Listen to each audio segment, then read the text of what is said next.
नमस्ते सभी को, जोहार, है ना। अब हम लोग पढ़ने वाले हैं बीएससी, है ना। बीएससी क्या सेमेस्टर 1 का टॉपिक पढ़ने वाले हैं और हम लोग स्टार्ट करने वाले हैं बीएससी का सेमेस्टर वाइज कोर्सेज, ठीक है। तो हम लोग पहला पढ़ेंगे हम लोग सेमेस्टर 1 का, जिसमें से हमें पढ़ना क्या है। सेमेस्टर 1 में हमें पढ़ना है इनऑर्गेनिक केमिस्ट्री, ठीक है। इनऑर्गेनिक केमिस्ट्री हमें 2 पार्ट पढ़ना है, 2 ही चैप्टर पढ़ना है जो सेमेस्टर 1 है, और उसके टॉपिक भी है। और आज हम लोग सिलेबस थोड़ा डिस्कस करेंगे और उसके बाद धीरे कोई एक टॉपिक को कवर करेंगे, ठीक है। तो देखो आज का सिलेबस क्या है। ये इनऑर्गेनिक केमिस्ट्री FYUG 2024 टू 2028। तो सबसे पहला चैप्टर जो है बच्चों पढ़ना क्या है, एटॉमिक स्ट्रक्चर। तो इसमें हमें क्या पढ़ना है, सबसे पहले बोर्स थ्योरी, है ना। क्या पढ़ना है, bourse theory, it's limitation and atomic spectrum of hydrogen atom, ठीक है। नेक्स्ट क्या पढ़ना है, wave mechanics, de Broglie equation. Next है हाइजेनबर्ग अनसर्टेनिटी प्रिंसिपल, ठीक है। ये प्रिंसिपल है, अच्छा ये एंड है, यहाँ पे थोड़ा स्पेस होना चाहिए था, एंड इट्स सिग्निफिकेंस, ठीक है। नेक्स्ट है Schrodinger wave equation, its significance of Sai and Sai square, क्या महत्व है इसका, है ना। क्वांटम नंबर्स पढ़ना है, क्वांटम नंबर्स ये आप लोग पढ़े होंगे क्लास 11-12 में, है ना। Quantum numbers and their significance. Normalised and orthogonal wave function पढ़ना है, साइन ऑफ वेव फंक्शन पढ़ना है हमें। Radial and angular wave function पढ़ना है for hydrogen atom. Radial and angular distribution curves पढ़ना है। Shapes of S, P, D and F orbitals पढ़ना है, इनका शेप के बारे में पढ़ना है, ठीक है। Contour of boundary and probability diagram, है ना। Contour, boundary and probability diagram, ठीक है, ये भी बड़ा इंपॉर्टेंट टॉपिक है। पॉलिज एक्सक्लूजन प्रिंसिपल, इसमें कोई दिक्कत नहीं है, आधे से ज़्यादा बच्चे तो पढ़ लिए होंगे, जो केमिस्ट्री ऑनर्स लिए होंगे उन्हें तो नॉलेज ही होगा। Hund's rule of maximum multiplicity, Aufbau principle and its limitation, variation of orbital energy with atomic number, ये भी हमें पढ़ना है, ठीक है। जो सेकेंड चैप्टर है वह है पीरियोडिसिटी ऑफ एलिमेंट्स। एलिमेंट्स में क्या पीरियोडिसिटी है, क्या प्रॉपर्टी ट्रेंड करता है किसी पीरियोडिक टेबल में, लेफ्ट से राइट जाने से और टॉप से बॉटम आने से। तो जो प्रॉपर्टी वो सारा दिया हुआ है, ये हम लोग का सिलेबस है, देख लो। तो पहले हम लोग एटॉमिक स्ट्रक्चर कंप्लीट करेंगे, उसके बाद ये पार्ट पढ़ेंगे पीरियोडिसिटी ऑफ एलिमेंट्स, ठीक है। और आप सभी से एक विनती है कि आप एटलीस्ट एटॉमिक नंबर याद कर लो, है ना, 1 से 20 तक, और उसका मास याद कर लो। उसके बाद देखो केमिस्ट्री पढ़ने में बड़ा मजा आने वाला है, ठीक है। पीरियोडिसिटी ऑफ एलिमेंट्स में क्या क्या पढ़ना है हमें, S, P, D and F block elements, the long form of periodic table, detail discussion of the flowing properties of the elements with reference to S and P block element. S और P block elements को लेते हुए हमें ये सारा property पढ़ना है, यानी D और F को कंसिडर नहीं करना। सबसे पहला क्या पढ़ना है, effective nuclear charge. Effective nuclear charge पढ़ने से पहले हम लोग न्यूक्लियर चार्ज पढ़ लेंगे, ठीक है। शील्डिंग और screening effect, Slater's rule, variation of effective nuclear charge in periodic table. तो जब आप पढ़ लोगे कि न्यूक्लियर चार्ज क्या है, इफेक्टिव न्यूक्लियर चार्ज क्या है, शील्डिंग इफेक्ट क्या है, तो एक स्लेटर्स रूल पढ़ेंगे उसमें, और हम लोग पढ़ेंगे variation of effective nuclear charge in periodic table. मतलब क्या है कि अगर हम ऊपर से नीचे जाते हैं किसी पीरियोडिक टेबल में, टॉप से बॉटम जाते हैं, तो इफेक्टिव न्यूक्लियर चार्ज बढ़ता है या घटता है, यही तो होता है ट्रेंड, लेफ्ट से राइट जाना और टॉप से बॉटम आना, ठीक है। नेक्स्ट पढ़ना है एटॉमिक रेडियाई, किस एटम का रेडियाई बड़ा होगा, किस एटम का रेडियाई छोटा होगा, डिपेंड करेगा एटॉमिक नंबर पे। और हमें इसी को हम लोग बोलते हैं वेंडरवाल्स, है ना। वेंडरवाल्स फोर्स भी पढ़ेंगे। आयनिक एंड क्रिस्टल रेडियाई, अगर कोई एटम्स आयंस के फॉर्म में और वो आयनिक कंपाउंड बना रहा है तो उसमें उसका रेडियाई होगा, तो आयनिक रेडियाई होगा, और क्रिस्टल रेडियाई भी पढ़ेंगे। कोवेलेंट रेडियाई पढ़ना है ऑक्टाहेड्रल और टेट्राहेड्रल केस में, ठीक है। आयोनाइजेशन इंथैल्पी पढ़ना है, successive ionisation enthalpies and factors affecting ionisation energy, application of ionisation enthalpy. Electron gain enthalpy पढ़ना है हमें, trends of electron gain enthalpy. देखो ये ट्रेंड्स जो बता रहा है, ये ट्रेंड्स का मतलब ही है, अगर एग्जाम में आएगा तो हम लोग क्या करेंगे कि किसी भी पीरियोडिक टेबल में टॉप टू बॉटम और लेफ्ट से राइट जाने से आयोनाइजेशन एनर्जी का ट्रेंड्स क्या है, कैसे बढ़ रहा है, कैसे घट रहा है, और किस ब्लॉक को रेफरेंस लेना है, S और P ब्लॉक। तो S और P ब्लॉक भी हम लोग पढ़ लेंगे। उसके एलिमेंट्स पढ़ लेने से हमें ट्रेंड्स पता चल जाएगा, है ना। Electronegativity, Pauling's, Mulliken's, Allred, Rochow's and Mulliken's, Jaffe's, electronegativity scales पढ़ना है, ठीक है। वेरिएशन ऑफ इलेक्ट्रोनेगेटिविटी पढ़ना है, विथ बॉन्ड ऑर्डर के साथ पढ़ना है, ठीक है। बॉन्ड ऑर्डर के साथ हमें क्या पढ़ना है, variation of electronegativity. Partial charge पढ़ना है, हाइब्रिडाइजेशन पढ़ना है, ठीक है। जैसे sp sp2 ये सब नाम सुने, group, electronegativity, Sanderson's electron density ratio, ये इतने सारे टॉपिक हमें कवर करना, और ये ज़्यादा टाइम नहीं लेगा, है ना। हमको लगता है ये 10 से 20 क्लास में ये खत्म हो जाएगा, ठीक है। तो कोई एक टॉपिक हम लोग आज स्टार्ट करेंगे, है ना, जो सबसे आसान होगा, ठीक है। तो सबसे बेसिक से स्टार्ट करना सबसे अच्छा रहेगा।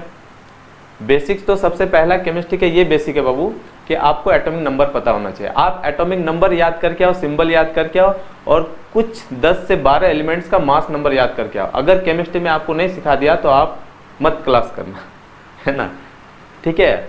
वो आप 1 से 20 तक अगर एटॉमिक नंबर याद कर लिए और मुझे फ़ोन करके बोलोगे, मैं नंबर दे दूंगा, आप बोलना कि सर मुझे एटॉमिक नंबर याद आ गया, मुझे आप केमिस्ट्री बता दो, तो मैं आपको केमिस्ट्री सिखा के जाऊँगा, ठीक है।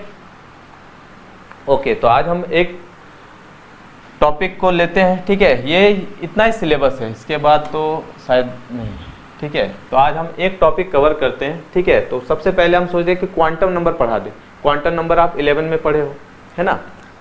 क्वांटम नंबर आप 11 में पढ़े हो एटॉमिक स्ट्रक्चर में, तो उसी क्वांटम नंबर को अगर रिवीजन एक बार कर ले तो बड़ा अच्छा लगेगा, हमें आसान लगेगा। तो चीज़ आसान टॉपिक को सबसे पहले करना चाहिए। तो सबसे पहला हम लोग क्या पढ़ेंगे, क्वांटम नंबर, ठीक है। तो बेटा क्वांटम नंबर क्या है,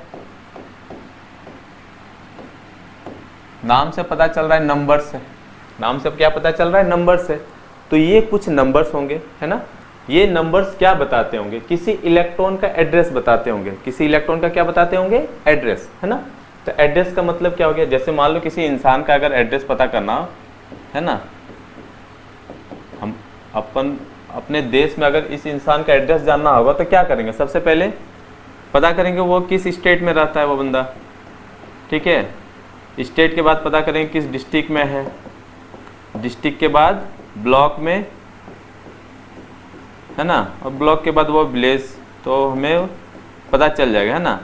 तो इस इंसान को हम किससे रिसेंबल कर रहे हैं, इलेक्ट्रॉन के साथ। किसके साथ, इलेक्ट्रॉन के साथ। तो अगर मान लो किसी इलेक्ट्रॉन का हमको एड्रेस जानना होगा तो इसके लिए भी 4 चीज़ का जरूरत हमें पड़ेगा, ठीक है। और वो 4 चीज़ क्या क्या होते हैं, वो क्वांटम नंबर्स होते हैं। वो क्वांटम नंबर्स के क्या क्या नाम है, सबसे फर्स्ट है प्रिंसिपल क्वांटम नंबर।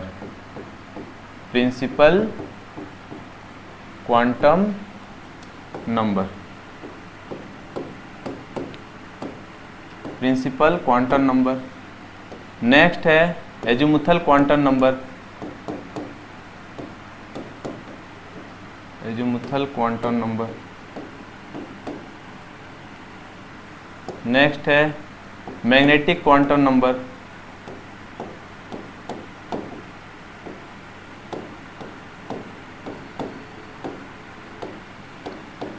और लास्ट है स्पिन क्वांटम नंबर, है ना, स्पिन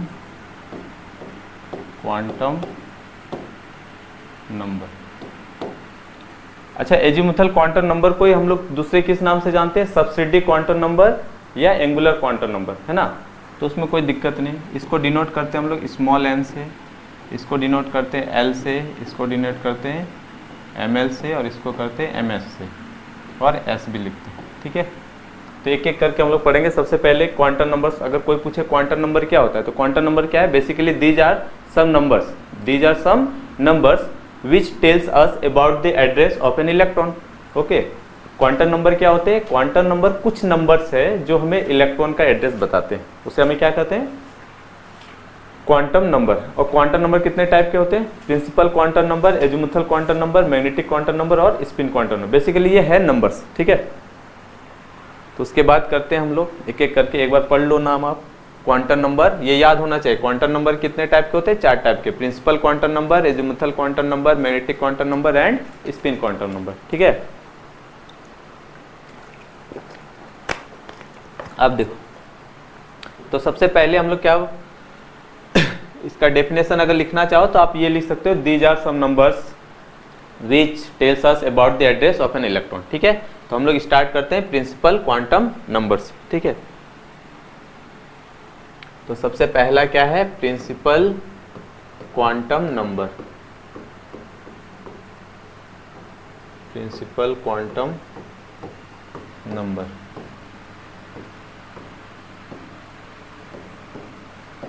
तो प्रिंसिपल क्वांटम नंबर क्या होता है, तो ये हमें जैसे इलेक्ट्रॉन हम क्या पढ़े हैं बचपन में कि ये मेरा न्यूक्लियस होता है, इसके चारों ओर इलेक्ट्रॉन क्या करते हैं, चक्कर लगाते हैं ना। तो चक्कर लगाते हैं तो ये सब जो सेल है ना, इसका नाम क्या होता है, फर्स्ट सेल को K, L, M। तो ये प्रिंसिपल क्वांटम नंबर हमें किसके बारे में बताता है, इस सेल के बारे में बताता है ना, सेल के बारे में। ठीक, तो ये क्या बताता है, सबसे पहला it tells us about the cell of an electron, cell of an electron। उस इलेक्ट्रॉन के सेल के बारे में बताता है कि जिस सेल पे इलेक्ट्रॉन क्या करता है, मूव करता है, इन विच इट मूव्स। ठीक है, फॉर एग्जाम्पल देखो, और सारा खेला नंबर का होगा, है ना। नंबर का मतलब क्या है, अगर क्वांटम नंबर हम लोग पढ़ लिए तो क्वांटम नंबर तो बताता है कि ये नंबर्स है। अगर n = 1 है तो हम लोग कौन सा सेल हो जाएगा, K सेल। ठीक है,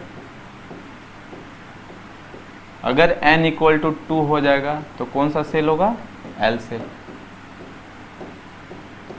अगर n = 3 होगा तो कौन सा सेल, M सेल। और n = 4 होगा तो कौन सा सेल, N सेल। ठीक है,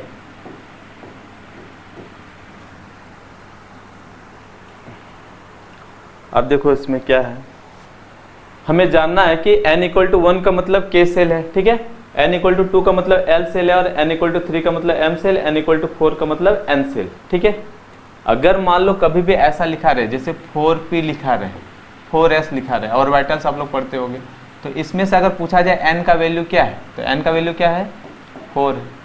इसमें n का वैल्यू क्या है, 4 है। अगर मान लो 3d लिखा हुआ है तो n का वैल्यू क्या है, 3। तो इतना पता चल जाएगा हमें कि ये इलेक्ट्रॉन्स जो है किस सेल में है। अगर यहाँ पे 3d है मतलब n किस सेल में, सॉरी इलेक्ट्रॉन किस सेल में, n = 3 है तो K सेल में, L सेल में कि M सेल में, तो M सेल में। तो इलेक्ट्रॉन इस सेल में। ठीक है, और इस सेल में भी अगर इलेक्ट्रॉन है तो इलेक्ट्रॉन सेल के अंदर में और होता है सब सेल। ठीक है, सेल के अंदर क्या होता है, सब सेल, तो वो हम लोग पढ़ेंगे। ठीक है, तो नेक्स्ट करते हैं। तो n से हमको पता चल गया सेल के बारे में। और किस सेल में कितना मैक्सिमम इलेक्ट्रॉन होगा ये भी कौन बताता है, प्रिंसिपल क्वांटम नंबर। तो इसके बारे में अगर सेकेंड पॉइंट हम लोग जाने तो सेकेंड पॉइंट ये लिख सकते हैं, it tells about the maximum capacity, about the maximum capacity, maximum capacity of an atom. Atom, और एटम से अच्छा होगा सेल लिखना, है ना।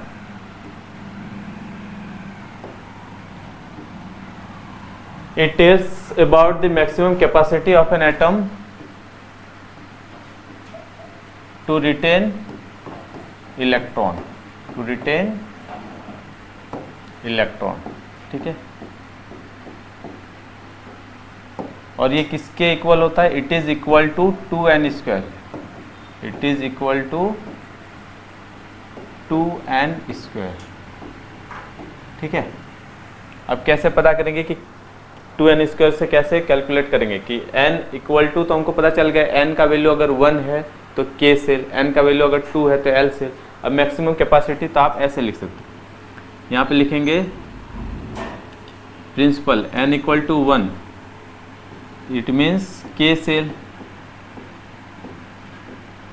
ठीक, मैक्सिमम कैपेसिटी, मैक्सिमम इलेक्ट्रॉन कितना होगा K सेल में, मैक्सिमम इलेक्ट्रॉन हो जाएगा 2n², यानी 2 इंटू, अब n के जगह कितना पुट करेंगे 1, तो 1 का स्क्वायर, तो कितना हो गया 2, है ना। n equal to 2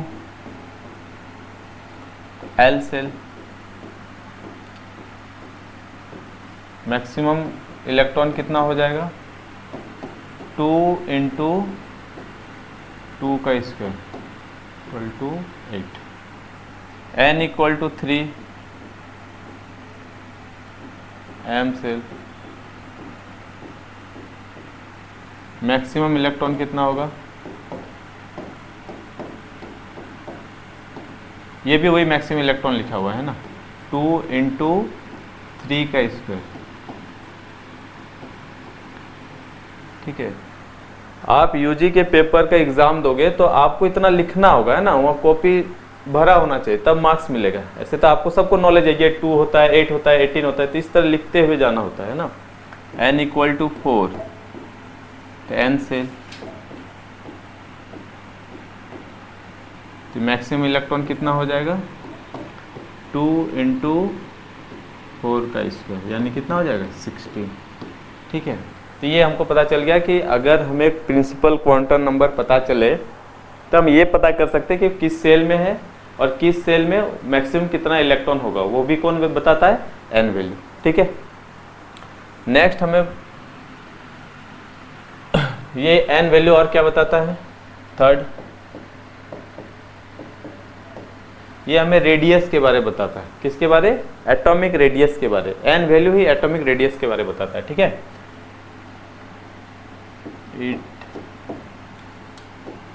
also tells about the radius of an atom। n value से हम किसी एटम का क्या निकाल सकते हैं, रेडियस, और ये रेडियस जो होता है Rn, ये कितने के बराबर होता है 0.529 एंगस्ट्रॉम, ठीक है। और H एटम के लिए ही ये यूज होता है। n का वैल्यू कितना से स्टार्ट होगा, 1 से,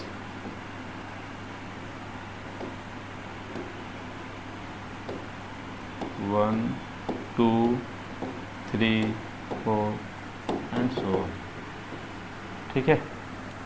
तो ये हमें पता चल गया किसके बारे, प्रिंसिपल क्वांटम नंबर के बारे, ठीक है। प्रिंसिपल क्वांटम नंबर के बाद हम लोग पढ़ेंगे एजीमुथल क्वांटम नंबर, और वो जो क्वांटम नंबर है इस क्वांटम नंबर से रिलेटेड, ठीक है। लेकिन बेसिकली देखो अभी तक क्या पढ़ रहे हैं, कुछ नंबर्स ही पढ़ रहे हैं, नंबर से हमें पता चल जाएगा कि क्वांटम नंबर से हमें क्या क्या पता चलता है, ठीक है। नेक्स्ट करते हैं हम लोग, जो सबसे इंपॉर्टेंट है azimuthal quantum number. Principal quantum number और एजीमुथल क्वांटम नंबर, ये दो क्वांटम नंबर को अच्छे से अगर जान लिए तो आप 3-4 लॉ जो है केमिस्ट्री के, जैसे हो गया ऑबर्स प्रिंसिपल, वो प्रिंसिपल क्वांटम नंबर और एजीमुथल क्वांटम नंबर से ही आया है ना। तो नेक्स्ट हम लोग क्या करेंगे, एजीमुथल, सब्सिडी और सेकेंडरी क्वांटम नंबर। एजीमुथल, इसी का दूसरा नाम क्या है, सेकेंडरी, और सब्सिडरी। आप जो बोलो कोई एक नाम से भी जान सकते हो, सब्सिडरी क्वांटम नंबर,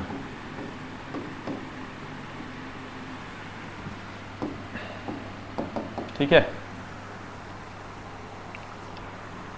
अब इसमें क्या करना है, इसे हमें L से डिनोट करते हैं, किससे डिनोट करते हैं, L से। It is denoted by L, ठीक। L जहां L वैल्यू से हम पता कर लेंगे कि वो एजीमुथल क्वांटम नंबर है, ठीक है। लेकिन ये वैल्यू किस पे डिपेंड करता है, n वैल्यू पे, प्रिंसिपल क्वांटम नंबर, है ना। तो ये बेसिकली हमें बताता है सबसेल के बारे, किसके बारे, सबसेल, सेल के अंदर जो पार्ट होता है उसे हमें क्या कहते हैं, subshell. It tells about the subshell, subshell of a shell, है ना। किसी सेल के अंदर जो सबसेल होता है उसे कौन बताता है, एजीमुथल क्वांटम नंबर, ठीक है। अब इसको हम लोग कैसे पढ़ेंगे, तो ये नोट देके एक बात लिख लेना, ठीक है। ये नोट पॉइंट बहुत इंपॉर्टेंट है, यहीं से हम लोग ऑब्वियस प्रिंसिपल भी कर सकते हैं। देखो, for each value of n, for each value of n there is,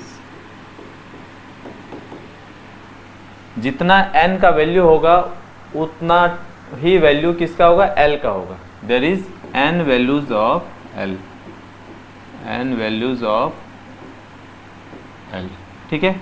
लेकिन इसका रेंज कहाँ से होगा बाबू, ये रेंजिंग होगा from 0 to n minus 1, 0 to n minus 1, ठीक है। फॉर एग्जाम्पल देखो, अगर n इक्वल टू 1 है, n इक्वल टू कितना है 1 है, तो l का भी कितना वैल्यू होगा, लिखा हुआ है for each value of n there is n values of l। It means क्या, n का अगर वैल्यू 1 है तो l का भी एक ही वैल्यू होगा, लेकिन वो वैल्यू कितना से स्टार्ट होगा, 0 से। तो l का क्या क्या वैल्यू होगा, l has 1 value, no doubt l has 1 value, लेकिन l का वैल्यू 1 नहीं होगा, ठीक है। तो l का वैल्यू क्या होगा, 0। सिमिलरली अगर n इक्वल टू 2, ठीक है, तो l का कितना वैल्यू होगा, l has 2 value, l has 2 values, ठीक है। और वो क्या क्या होगा वैल्यू, 0 से n माइनस 1, 0, 1, ठीक है। अगर n इक्वल टू 3 है तो l has 3 values, l has 3 values, और वो 3 वैल्यूज क्या क्या होंगे, 0, 1, 2, ठीक है। यानी अगर मेरा फर्स्ट सेल है, ठीक है, ये K सेल है, तो K सेल में कितना सब सेल होगा, 1 होगा। L सेल है तो L सेल में कितना सब सेल होगा, 2 सब सेल होगा। M सेल है तो M सेल में कितना सब सेल होगा, 3 सब सेल होगा, है ना। n के हर एक वैल्यू के लिए l का वैल्यू डिपेंड करेगा, ठीक है। अच्छा, ये हमें सब सेल के बारे में बताता है। l का वैल्यू 0, यहीं पे जान लो कि l अगर 0 होगा तो जब भी l 0 होगा तो आप ये जानना कि l बराबर 0 अगर है तो उसका मतलब S सब सेल। कौन सा सब सेल, S सब सेल। L 0 का मतलब S सब सेल, और S सब सेल का मतलब L इक्वल टू 0। ये भी, इसका रिवर्स बात भी याद रखो, इससे बहुत क्वेश्चंस बनेगा। अगर L इक्वल टू 0 का मतलब S सब सेल है, it means S subshell implies that L equal to 0, ठीक है। सिमिलरली अब L इक्वल टू अगर 1 है तो इसका मतलब P सब सेल। कौन सा सब सेल, P सब सेल। बाद में हम लोग पढ़ेंगे कि P सब सेल कितना टाइप का होता है, क्यों होता है, तो वो डिपेंड करेगा ML पे, मैग्नेटिक क्वांटम नंबर ओरिएंटेशन, है ना। P सब सेल। L इक्वल टू 2 का मतलब D सब सेल, ठीक है। और L इक्वल टू 3 का मतलब F सब सेल, ठीक है। यहाँ पे लिख देते हैं L इक्वल टू 3 का मतलब F सब सेल, ठीक है। अब देखो बेसिक क्या चीज है, n वैल्यू और L वैल्यू से हम लोग पता कर लेंगे n की कौन सा ऑर्बिटल है, ठीक है। तो देखो कैसे, अगर मान लो ऑर्बिटल्स पूछा जाए, आइडेंटिफाई ऑर्बिटल्स, क्वेश्चंस देखो, ऑर्बिटल्स और सबसेल बोलो, ठीक है, एक ही चीज है। अगर मान लो पहला n equal to 3, L equal to 1, कौन सा सबसेल होगा, तो n इक्वल टू 3 का मतलब 3 हो गया, L इक्वल टू 1 का मतलब क्या हो गया, P। L इक्वल टू 1 का मतलब क्या हो गया, P। देखो L इक्वल टू 1 का मतलब P, तो इसका साफ साफ मतलब पता चल रहा है ये कौन सा ऑर्बिटल का बात कर रहा है, 3p का बात कर रहा है, ठीक है। अगर मान लो n इक्वल टू 2 है और L इक्वल टू 0 है तो कौन सा होगा, तो n इक्वल टू 2 का मतलब 2 हो गया, n सेल है, और L इक्वल टू 0 का मतलब s, तो 2s ऑर्बिट का बात कर रहा है ना, 2s orbital. n equal to मान लो मैं 5 लिख रहा हूँ और L इक्वल टू मान लो मैं 3 लिख रहा हूँ, तो ये क्या हो जाएगा, 5 L equal to 3 F, 5F orbital हो जाएगा। सिमिलरली अगर N इक्वल टू हम लिखते हैं 6 और L इक्वल टू लिखते हैं 2, तो कौन सा ऑर्बिटल हो जाएगा? 6d ऑर्बिटल, ठीक है, 6d ऑर्बिटल। अब इसी में हमें एनर्जी भी पता करना है, किस ऑर्बिटल का एनर्जी कम होगा और किस ऑर्बिटल का एनर्जी ज़्यादा होगा, जिसको हम लोग पढ़ते हैं ऑबर्स प्रिंसिपल, है ना। तो ऑबर्स प्रिंसिपल बेसिकली N और L वैल्यू से ही आया है, ठीक है। अच्छा 6d का मतलब अगर मान लो मैं यहाँ पे लिख देता हूँ 7s, 7p, 7d और 7f। अगर आपसे पूछा जाए कि इसमें n और l वैल्यू बताओ तो क्या होगा? तो n equal to 7, l equal to 0।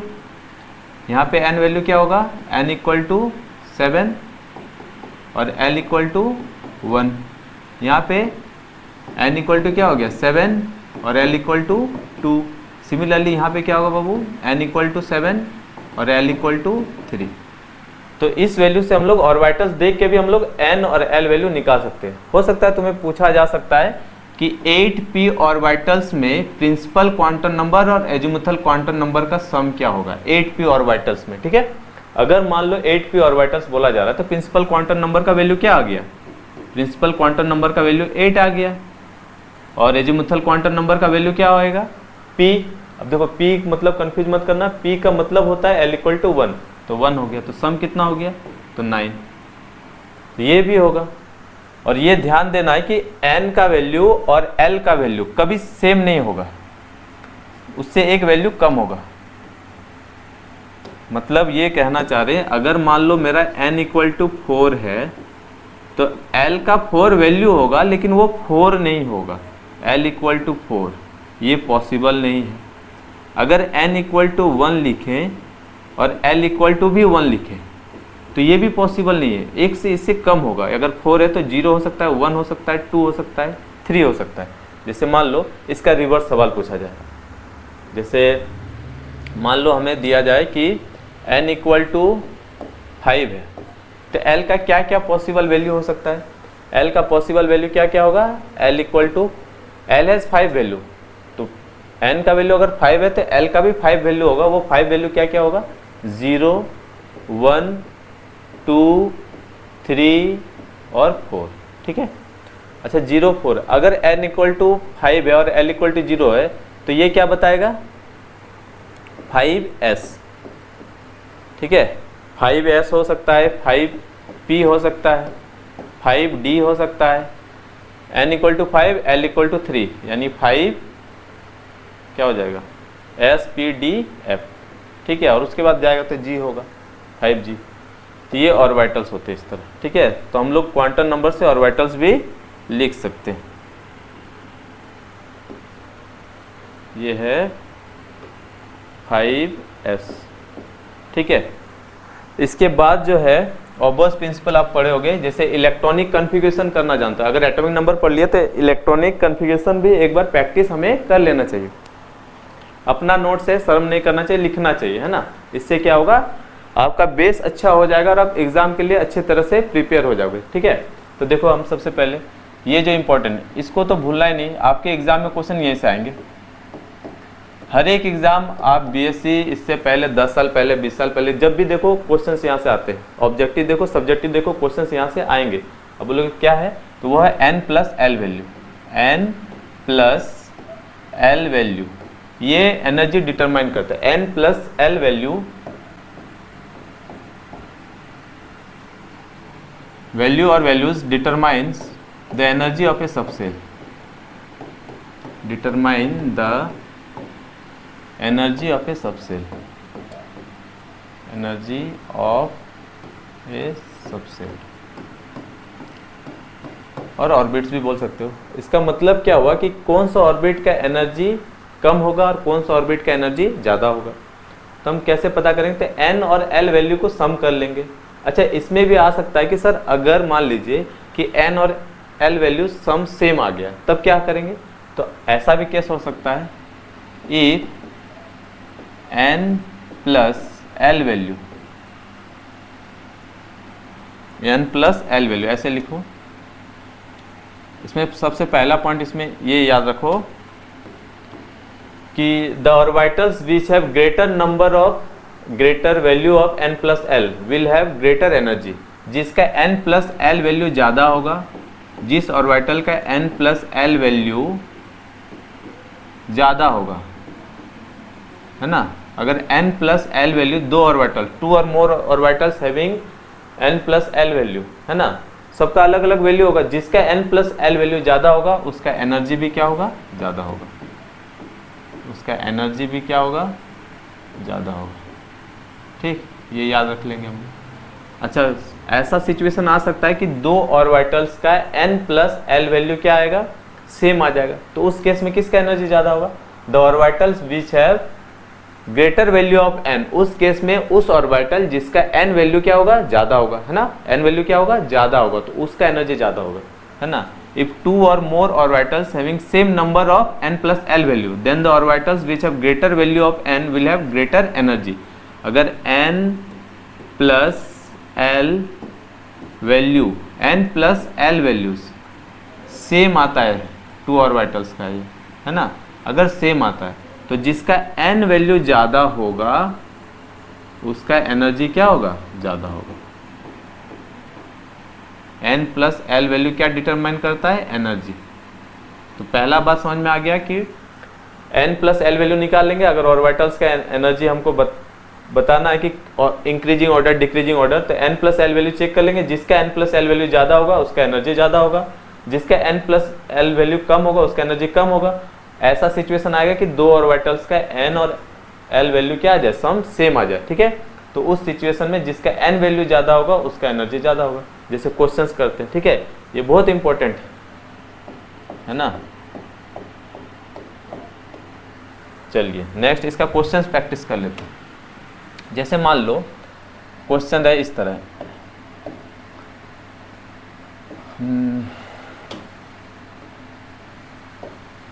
Arrange the flowing orbitals, arrange the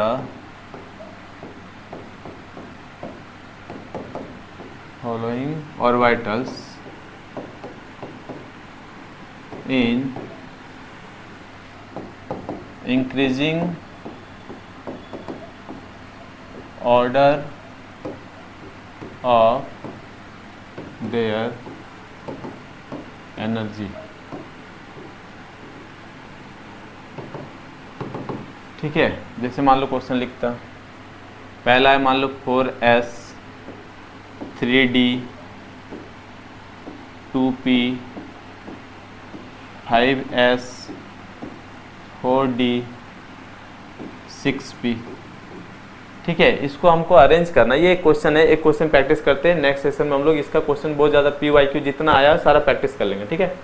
मान लो इसमें इंक्रीजिंग ऑर्डर, सबसे पहले ये जान लो कैसे एनर्जी निकालते, तो n प्लस एल वैल्यू, तो एक एक करके सबका निकालेंगे। देखो सॉल्यूशन कैसे करेंगे हम लोग, प्रैक्टिस से ऑरली कर लोगे, लेकिन जब स्टार्टिंग करते हो ना तो एक बार कर लेना सेपरेट वाइज। जैसे मान लो 4s लिखें, ठीक है, 3d लिखें, 2p लिख दिए, क्या क्या दिया हुआ है, 5s 4d और 6p।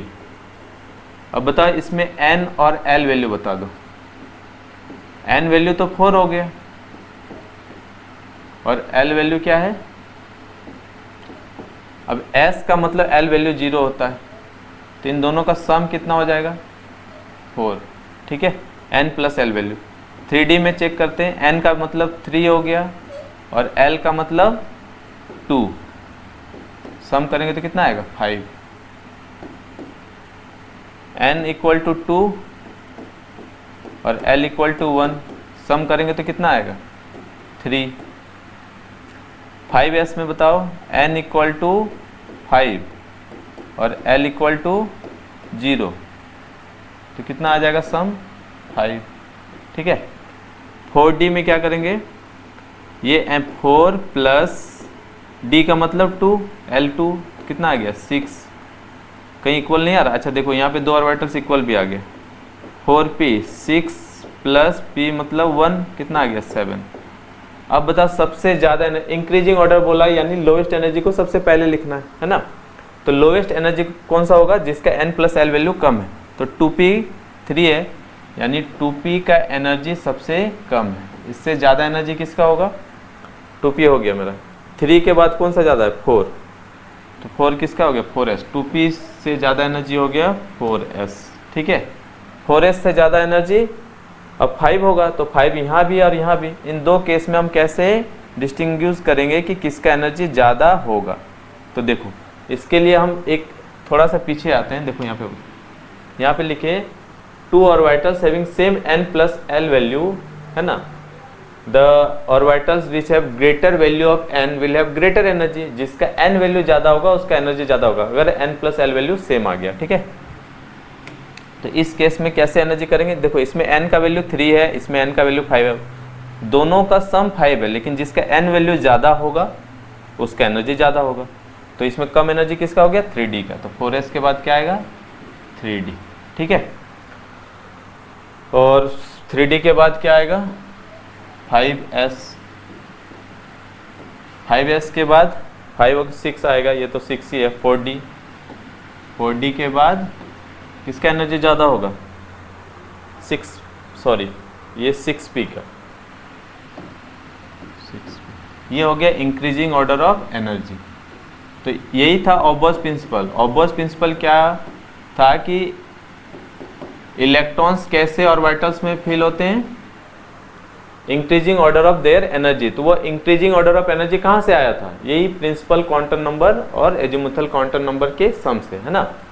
तो अगर ऑबर्स प्रिंसिपल को थोड़ा सा देखना चाहो तो ऐसे देख सकते हैं हम लोग, जैसे बनाना चाहे देखो 1s, 1 में एक ही होता है, 2s 2p, 3s 3p 3d, 4 में 4 ऑर्बिटल्स आता है, 4s 4p 4d 4f, 5s 5p 5s 5p 5d। आप इस पैटर्न में लिख के प्रैक्टिस कर सकते हो, आप ऐसे ही सीखे हो, जितने मैक्सिमम बच्चे इसी पैटर्न से सीखें। 5f 6s 6p 6d और 6f, और ऐसे लाइन खींचना, डायगोनली ऐसे लाइन खींच देना है। ये ऑबर्स प्रिंसिपल आप पढ़े होंगे, है ना। ये increasing order of their energies, ये सबसे कम एनर्जी 1s, उसके बाद 2s। अब देखो ये एरो को देखो ध्यान से, 2s के बाद 2p, फिर 3s, 3s के बाद 3p 4s, 4s के बाद 4p नहीं आता है, 3d आता है, 3d फिर 4p फिर 5s। तो इस पैटर्न में आप लोग याद भी किए होंगे। तो ये जो ऑबर्स प्रिंसिपल था ये याद करने का एक तरीका था, ऑबर्स ये सीरीज दिया था याद करने का, है ना। तो ये हो गया n प्लस l वैल्यू, और आप PYQ लगा लो। अगर आपके पास PYQ है तो आप देख लो, क्वांटम नंबर से कोई भी सवाल है अब बन जाएगा, बस उसमें आप ये चेक कर लेना कि n और l वैल्यू देना हो, n और l वैल्यू, ml वैल्यू ना हो, ठीक है। ml वैल्यू तो अभी पढ़े नहीं ना, n और l वैल्यू से ही करेंगे, ठीक है। तो आज इतना ही करते हैं।